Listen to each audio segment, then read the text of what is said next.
Aujourd'hui, nous allons parler de psychologie, et plus particulièrement de thérapie cognitive et comportementale ou TCC. Les TCC, qu'est-ce que c'est?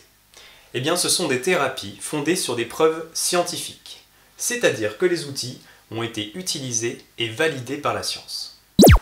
Et salut Jamy! La dernière fois, je suis allée voir un psychologue spécialisé en TCC et il m'a dit qu'en début de thérapie, on faisait de la psychoéducation. C'est quoi la psychoéducation? La psychoéducation, Sabine, c'est une intervention qui vise à informer les patients et leur entourage sur les troubles qu'ils rencontrent, comment fonctionnent-ils, comment ils surviennent et surtout comment les soigner. Mais attention, le thérapeute ne doit pas noyer le patient dans son discours. Il ne s'agit pas d'un discours théorique. Le thérapeute doit adapter son discours et vérifier que le patient a réussi à s'approprier les choses. Et oui, les patients ne sont pas tous diplômés de psychologie, n'est-ce pas Sabine?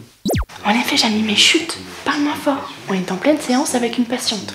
Aujourd'hui, Juliette est venue voir Monsieur Théocourant, psychologue TCC, car elle souffre d'addiction à l'alcool. On va pouvoir voir comment le psychologue fait de la psychoéducation en pleine séance. L'objectif de la séance d'aujourd'hui, c'était de discuter de comment peuvent s'installer vos envies, comment est-ce qu'elles peuvent apparaître. Donc on avait parlé d'un modèle d'apprentissage. Donc on peut dire que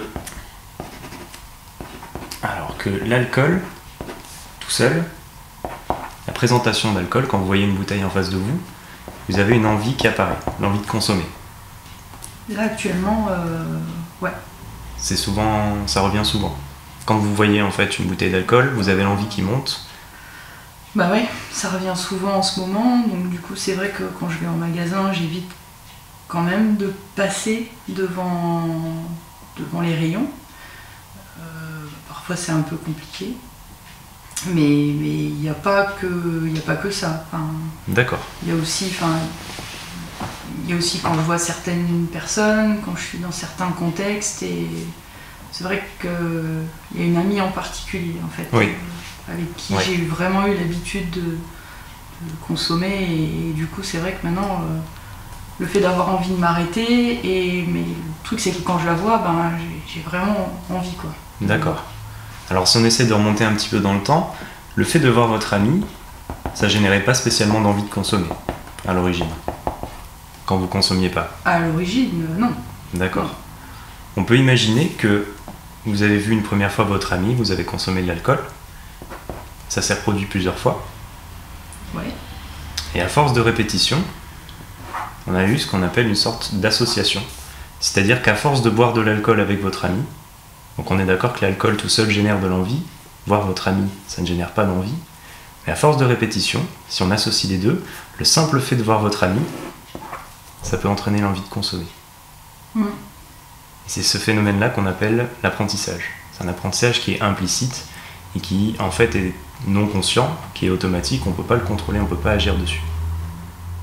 Voilà. Et ça, le premier temps de la psychoéducation consiste à apporter au patient une bonne compréhension du trouble. Par la suite, le thérapeute TCC aide le patient à mobiliser et à développer des compétences et des ressources pour faire face à ses problèmes. Cette intervention a une réelle importance dans la prise en charge. Elle contribue à motiver le patient à poursuivre le travail thérapeutique en dehors des séances, à limiter les conséquences des troubles et à améliorer la qualité de la relation thérapeutique entre le patient et le thérapeute.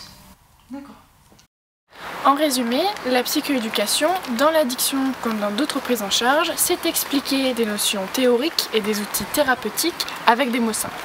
Ainsi, le patient peut s'approprier des connaissances et des compétences pour devenir acteur de sa prise en charge. Cette étape de la thérapie est importante puisqu'elle permet d'établir un lien de confiance essentiel pour le travail en collaboration. Cette intervention est finalement essentielle car elle permet l'implication du patient dans la thérapie. Si le patient s'investit, il peut alors réellement mettre en place des changements dans son quotidien et appliquer des stratégies dans les situations qui lui posent problème. Et dis donc Jamy, c'est vachement bien que le patient puisse comprendre comment il fonctionne, comme ça il peut petit à petit devenir autonome. Tu parles d'autonomie, Sabine?